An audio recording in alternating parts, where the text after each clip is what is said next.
தொழில் வளர்ச்சியினுடைய 10 ஆண்டுகளாக எடுத்துக்கொண்டு இந்த குடும்பத்தை நடத்தி கொண்டிருக்கக்கூடிய அப்துல் ரஹீம் உள்ளிட்ட அனைத்து உள்ளங்களுக்கும் தமிழ்நாடு அனைத்து வணிகர் சங்கங்களின் பேரமைப்பின் சார்பாகவும் என் சார்பாகவும் முதற்கான வணக்கத்தை தெரிவித்துக் கொண்டு ஒரு 2 நிமிஷம் முடிச்சிடுறேன்.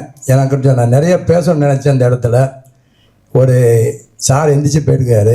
அவருக்கு தான் ஒரு விளக்கத்தை கொடுக்க நினச்சிக்கிட்டு இருந்தேன். ஏன்னா சார் எங்கே இருக்காங்க? இந்த இருக்காங்களா? இருக்காங்க. நாங்கள் சிறு வணிகர்கள் தமிழ்நாடு முழுக்க 20 லட்சம் வணிக குடும்பங்கள் இருக்கும்.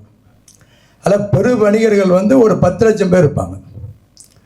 10 லட்சம் பேர் இருக்கக்கூடிய சிறு வணிகர்கள் வாழ்வாதாரம் பெரிய அளவில் ஆன்லைன் வர்த்தகம், குறிப்பாக அந்நிய ஆன்லைன் வர்த்தகத்தில் மிகப்பெரிய சரிவை நோக்கி போய்கிட்டு இருக்கும். இங்கே பேசக்கூடிய அத்தனை உள்ளங்களும், அத்தனை சகோதரிகளும், அத்தனை தோழர்களும் தொழில் வளர்ச்சி உச்சத்துக்கு போய்கிட்டு இருக்கு அப்படிங்கிற ஒரே கருத்தை மட்டும்தான் வச்சுக்கிட்டு இருந்தீங்க. தம்பி பேசும்போது அந்த லேப்டாப் அப்புறம் அந்த கம்பெனிகளில் போய் நாங்கள் பண்ணும்போது எங்களுக்கு பெரிய லெவலில் பொருளாதார வளர்ச்சி வந்திருக்கு.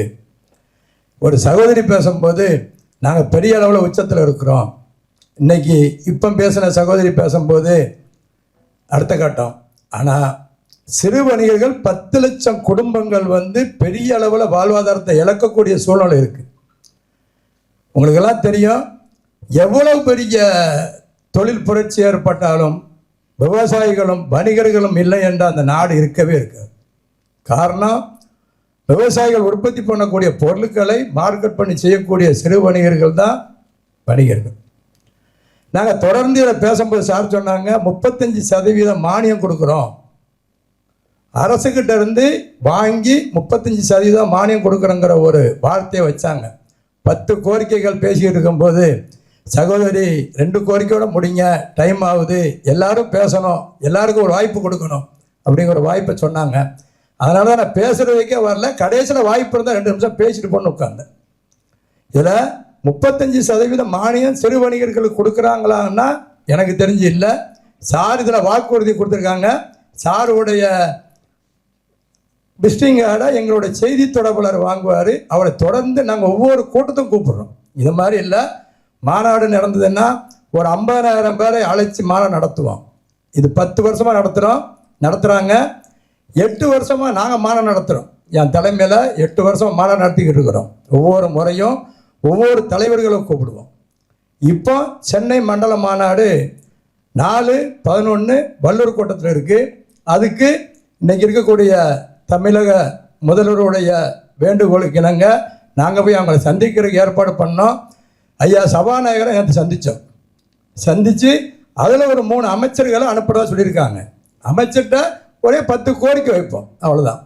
அதில் ஒரு கோரிக்கை சார் நிறைவேற்றி கொடுத்துருவான்னு நினைக்கிறேன். காரணம், 35% மானியம் சிறு வணிகர்களுக்கு, தொழில் பண்ணக்கூடிய ஆட்களுக்கு.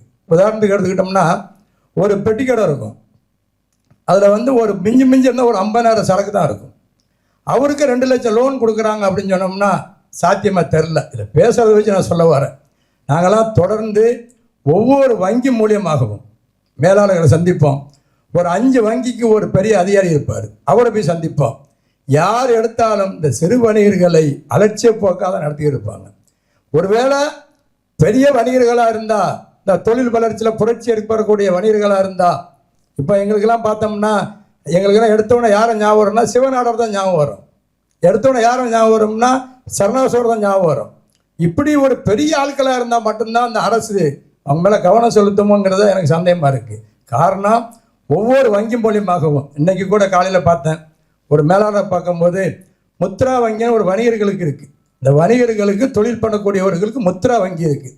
அந்த முத்ரா வங்கியில் போய் கடன் கேட்டேன்னு சொன்னோம்னா உடனே கூப்பிட்டு கொடுக்கறதே இல்லை. அவருடைய ஜாதகம் முழுசாக எந்தவித ஒரு சூரிட்டியுமே இல்லாமல் கோடிக்கணக்கில் ரூபா கொடுக்கக்கூடிய வாய்ப்புக்கு இருந்து பேசும்போது எனக்கு மகிழ்ச்சியாக இருந்தது. உண்மையிலேயே இந்த நிகழ்ச்சிக்கு நம்ம இன்னைக்கு இல்லை, முதல் வருஷமே வந்திருக்கணுமே, 9 வருஷம் காலதாமதம் வந்துட்டோமேங்கிற விஷயம் எனக்கு இருந்தது. நான் ஒவ்வொரு கூட்டத்திலையும் போய் பேசும்போது கூட இதில் பேசும்போது சகோதரி சொன்னாங்க, 40 வயசை கடந்துட்டோம், நம்ம எடுக்கக்கூடிய முயற்சிகள் வந்து வளர்ச்சி அடையணும் அப்படின்னாங்க. உண்மையான விஷயம். நம்ம எல்லோரும் என்ன செய்யணும்? போராடணும், போராடிக்கிட்டே இருக்கணும், வேலை செய்யணும், புரட்சியாளர் ஆகணும். இப்படி நிறைய விஷயங்கள் இருக்கு. அதில் இந்த வணிகர்களுடைய கோரிக்கைகளை இந்த இடத்துல உங்கள் சபையில் வைக்கிற எல்லோருமே, நாங்களாம் படிக்கலை, நான் 5வது வரைக்கும் படிச்சுட்டு இன்னைக்கு சென்னையை நோக்கி வந்தோம். ஆனால் கஷ்டத்துக்கெல்லாம் வரல. எங்கள் அப்பாலாம் வசதி, இன்னும் வசதியாக தான் இருக்காங்க. ஆனால் தொழில் பண்ணணுங்கிற ஒரு எண்ணத்தில் வந்தோம். இன்னைக்கு தொழில் பண்ணிக்கிட்டு இருக்கோம். என் கடையை யார் பார்த்துக்கிட்டு இருக்கா? என் மனைவி தான் பார்த்துக்கிட்டு இருப்பாங்க. எங்கிட்ட எத்தனை பேர் வேலை செய்கிறாங்க? 50 பேர் வேலை செய்வாங்க. இருந்தாலும் இந்த சிறு வணிகர்களோட பிரச்சனை எங்கேயாவது எடுபடுமான்னு சொன்னோம்னா எடுபடலை. அதுக்கு தான் சென்னை மண்டல மாநாடு.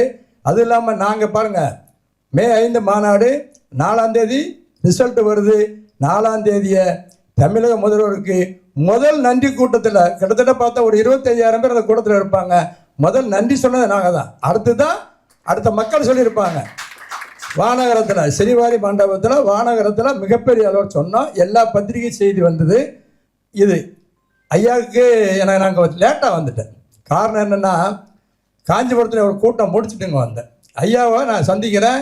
அதே மாதிரி அப்துல் ரஹீமான இன்னைக்கு தான் என்னை தொலைபேசி தான் பேசினார். அவசியம் வாங்க, நீ வந்தால் நல்லா இருக்குங்கிற கருத்தை சொன்னாங்க. இங்கே வந்த பிறகு நிறைய விஷயங்கள் தெரிஞ்சது. கடைசியாக பேசும்போது சகோதரி சொன்னாங்க, கவுன்சிலிங். ஏன் கவுன்சிலிங் சொல்லிடுறேன். இங்கே வரக்கூடிய அத்தனை உள்ளங்களும், ஒவ்வொரு உள்ளங்களும் லட்சக்கணக்கான உள்ளங்களுக்கு மூளை இருக்கும் இந்த இடத்துல. அவர்களுக்கெல்லாம் தாழ்மையான வேண்டுகோள், நீங்கள் எல்லாம் இரவு நேரங்களில் சாப்பிடும்போது பிள்ளைகளை உட்கார வச்சு அமர்ந்து ஒரு 10 நிமிடம் கருத்து பரிமாற்றம் பண்ணுங்க. நம்ம என்ன செய்ய போகிறோம், என்ன செஞ்சுக்கிட்டு இருக்கோம், என்ன செஞ்சால் நல்லா இருக்கும், எவ்வளோ கடத்தில் இருக்கிறோம், எப்படி கடன் போட்டிருக்கோம்னு மனைவியிட்ட பேசணும்னு சொன்னோம்னா நம்ம பிரச்சனைகள்லாம் ஈஸியாக தீர்த்துடும். பொதுவாக நான் கடைசியில் வந்த அந்த படம் ஓடிக்கி இருந்தது, முதலே வரலையேங்கிற ஒரு ஆத்திரமாக தான் இருந்தது எனக்கு. நல்ல படமாக இருந்திருக்கும் பொழுது கடைசியில் கடமே வாங்கக்கூடாதுங்கிறத அதில் சொல்லியிருந்தாங்க. உண்மையிலேயே கடமே வாங்கக்கூடாது. கடன் வாங்கணும்னா நம்ம தகுதி என்னன்னு பார்த்து தான் கடன் வாங்கணும். ஏன்னா எல்லா துறையிலையும் வட்டிகள் ரொம்ப அதிகம். பேசும்போது நல்லா தான் இருக்கும், சொல்லும்போது நல்லா தான் இருக்கும், வாங்கும்போது சிரமமாக இருக்கும். அதனால் எத்தனை சகோதரிகளை நான் பார்த்துருக்கிறேன், அத்தனை உள்ளங்களையும் நான் நேரடியாக சந்தித்து உங்களோட ஆலோசனைகளை கண்டிப்பாக கேட்குறேன். குறிப்பாக அந்த சாரு அப்துல் ரஹீம் அண்ணன், இன்றைக்கி ராணிப்பேட்டையினுடைய எம்எல்ஏ, உண்மையிலேயே தொடர்ந்து எல்லா ஊடக செய்தியும் நான் பார்த்துக்கிட்டு இருப்பேன். முதல் ரசிகை அப்படின்னா அம்மா தான். அது மட்டும் இல்லாமல் சட்டமன்றத்தில் பேசும்போது அந்த துணிச்சலோடு பேசக்கூடிய வாய்ப்பு. இன்றைக்கி அரசுக்கிட்ட எல்லா கோரிக்கைகளும் போகுது, எல்லா கோரிக்கைகளும் பார்க்குறாங்க, நிறைவேற்றுறாங்க.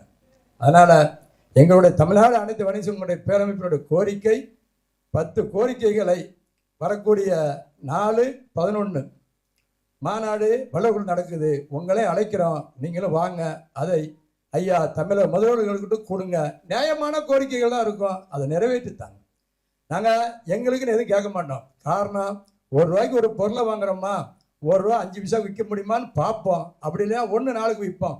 நாங்கள் சாஃப்ட்வேர் கம்பெனி மாதிரியும் பெரிய கம்பெனி மாதிரியும் பெரிய நிறுவனங்களை மாதிரியும் பெரிய லாபத்தோகத்தோடு விற்கக்கூடிய அவசியம் எங்களுக்கு கிடையாது. காரணம், மக்களை தினம் தினம் முகத்தோடு சந்திக்கக்கூடிய அமைப்பு தான் வணிகர் சங்கம். அதனால தான் இன்றைக்கும் வணிகர்கள்லாம் நிம்மதியாக இருக்கிறோம். 18 மணி நேரம் உழைக்கக்கூடிய வணிகர்கள் இருக்கிறதுனால தான், 18 மணி நேரம் உழைக்கிற வணிகர்கள் இருக்கிறதுனால தான் இன்னைக்கு வணிகம் நிற்குது. ஏன்னா ஆன்லைன் வர்த்தகம் அந்த அளவுக்கு போட்டி போட்டுக்கிட்டு இருக்கு. அதனால் இந்த நேரத்தில் அம்மா எம்எல்ஏ அவர்களுக்கு இந்த அந்நிய ஆன்லைன் வர்த்தகத்துக்கு ஒரு சின்ன தடை போடணும். ஏன் தடை போடணும்னா, சிறு வணிகம் பெரிய வணிகம் தனி போடாண்டா. நான் பேசினா உட்கார்ந்தவொடனே ஒரு ஐயா பேசினாங்க, நாங்கள் எல்லோரும் சேர்ந்து வெளிநாட்டுக்கு பொருளை ஏற்றுமதி பண்ணுறோம், அதில் பெரிய லெவலில் ஊக்கம் பண்ணுறோம், பெரிய தொழிலில் வளர்ச்சி அடைஞ்சிட்டோம் அப்படிலாம் சொல்கிறாங்க. உண்மையான விஷயமா கூட இருக்கட்டும். இந்த சிறு வணிகர்கள் என்னன்னு சொன்னோம்னா, ஒரு ₹1000 ₹2000 வியாபாரம் பண்ணக்கூடிய சிறு வணிகர்கள்லாம் வாழ்வாதாரத்தை இழந்துக்கிட்டு இருக்காங்க. அதனால் எனக்கு முன்னாடி பேசின தோழர் சொன்ன மாதிரி அவரை நேரடி சந்திக்கிறேன். இந்த மானிய அரசு 35% கொடுக்குறதுங்கிறத எங்களுக்கு எங்கள் அலுவலகத்துக்கு வாங்க, நாங்களும் இந்த மாநாட்டுக்கு உங்களை கூப்பிட்றோம் வல்லூர் கூட்டத்துக்கு, அதில் விளக்குங்க. இந்த 30% மானியங்கிறது சிறு வணிகர்களுக்கு கொடுக்கலங்கிற ஒரு ஆதங்கத்தோடு நான் அந்த இடத்துல நிற்கிறேன். வருகை தந்திர அத்தனை உள்ளங்களுக்கும் உண்மையிலேயே அப்துல் ரஹீமன் எனக்கு பேசும்போது, ஆனால் உங்களுக்கு ஒரு ஷீல்டு தரப்போகிறோம், அதுவும் ராணிப்பேட்டையினுடைய எம்எல்ஏ அவர்கள் கையால் உங்களுக்கு தரப்போகிறோம், நீங்கள் சிறந்த வணிகர் சங்கம் வச்சுக்கிருக்கீங்கிறத சொல்கிறாங்க அப்படின்னாங்க.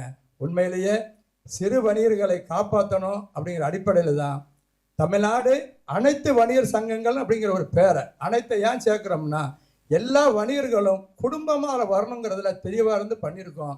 அதனால தான் 8 ஆண்டுகளை கடந்து 9 ஆண்டு அடியெடுத்து வச்சுருக்கிறோம். அதில் அங்கே வந்ததில் யார் மகிழ்ச்சி அடைகிறதோ இல்லையோ, எங்களுடைய தமிழ்நாடு அனைத்து வணிக பேரமைப்பு மிகப்பெரிய அளவில் அதில் கடமைப்பட்டிருக்கு. காரணம், இதை அடுத்த கட்டத்துக்கு எடுத்துகிட்டு போகக்கூடிய வாய்ப்பு நல்லா இருக்குது எங்களுக்கு. அதனால் உங்களோட தொடர்ந்து பயணிப்போம். வந்திருக்கவங்களுக்கு நேரம் அதிகமாக ஆயிடுச்சு. இருக்கிறவங்களாம் 5 மணிக்கு வந்திருப்பாங்க. நானும் 8 8:30 உள்ளே வந்தவன். அதனால் அத்தனை உள்ளங்களுக்கும் தமிழ்நாடு அனைத்து வணிகங்களுடைய பேரமைப்பின் சார்பாகவும் என் சார்பாகவும் அப்துல் ரஹீம் மாதிரி ஆட்கள் இருக்கக்கூடிய சமூக ஆர்வலர்கள் அத்தனை பேரும் ஆண்டவன் நீண்ட ஆயுளை கொடுக்க வேண்டும் என்று வாழ்த்தி, இது மட்டும் இல்லாமல் இந்த அடுத்த கட்ட நிகழ்ச்சிகளுக்கு போகும்போது இதை விட தலை சிறந்த நிர்வாகிகளையும் தலை சிறந்த நிறைய உயர்ந்த ஆளுநர் இருக்காங்க, அவங்கள அழைத்து கருத்துக்கள் சொன்னோம்னா நாங்கள்லாம் இங்கே உட்காரக்கூடாது, அப்படி உட்கார்ந்து கேட்டு அதன் மூலமாக நடப்போம் என்று இந்த நேரத்தில் உறுதிமொழி எடுத்துக்கொண்டு அத்தனை உள்ளங்களையும் ஆசீர்வதித்து நன்றி கூறி விடைபெறுகிறேன். நன்றி, வணக்கம்.